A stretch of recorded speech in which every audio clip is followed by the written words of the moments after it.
Food safety for people with weakened immune systems. Cooking food safely. In this video, you will learn what a safe internal cooking temperature is, how to ensure foods are cooked safely, how to limit cross-contamination when cooking, how to microwave food safely. What a safe internal cooking temperature is. For food to be safe, it needs to be cooked to a safe internal temperature. A safe internal cooking temperature means the temperature inside the food is high enough to kill any germs. You cannot tell by looking at the food if it is cooked to a safe internal temperature. Each type of food has a different safe internal cooking temperature. How to ensure foods are cooked safely. To ensure foods are cooked safely, use a digital food thermometer to check the internal cooking temperature of food. Digital thermometers are more accurate than other types of thermometers. This is because a digital thermometer gives you an exact temperature reading. You can buy digital thermometers at an appliance or kitchen supply store.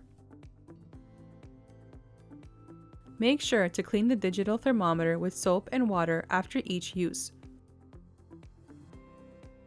For more information about how to use digital thermometers and safe internal cooking temperatures, refer to the food safety pamphlet, Food Safety for People with Weakened Immune Systems. For more information on safe internal cooking temperatures, refer to the Health Canada website. Avoid using a slow cooker or crockpot as a cooking method. Although slow cookers are a convenient way of cooking, they allow food to be cooked for a longer time and at a lower temperature. Cooking food at a lower temperature may mean the food is cooked within the temperature danger zone. Cook eggs until the white and yolk are firm. Use only recipes in which the eggs are cooked and heated to an internal temperature of at least 74 degrees Celsius or 165 degrees Fahrenheit. Cook stuffing and poultry on their own. Cook the stuffing in its own dish. Do not cook stuffing inside the chicken or turkey.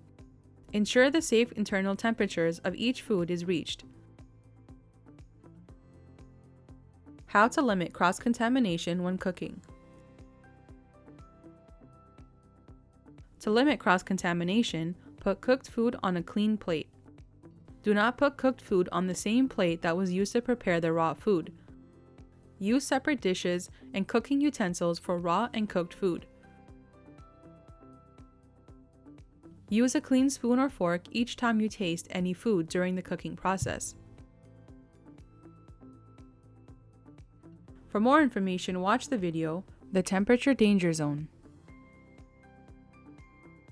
How to microwave food safely. Follow these steps for safe microwave cooking. 1. Use a microwave-safe container.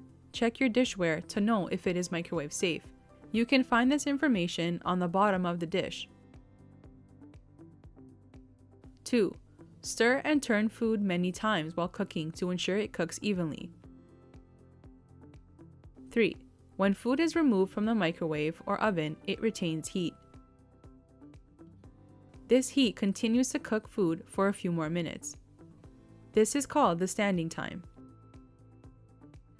Follow standing times in the recipe or package directions. For more information on using microwaves, refer to the Unlock Food website. You have come to the end of this video. In this video, you have learned what a safe internal cooking temperature is, how to ensure foods are cooked safely, how to limit cross-contamination when cooking, how to microwave food safely. Watch this video as many times as you like.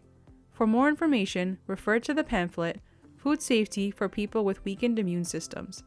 Ask a member of your healthcare team for this pamphlet or visit the Patient and Family Library at Princess Margaret Hospital. You can also find this pamphlet online through Princess Margaret Cancer Answers.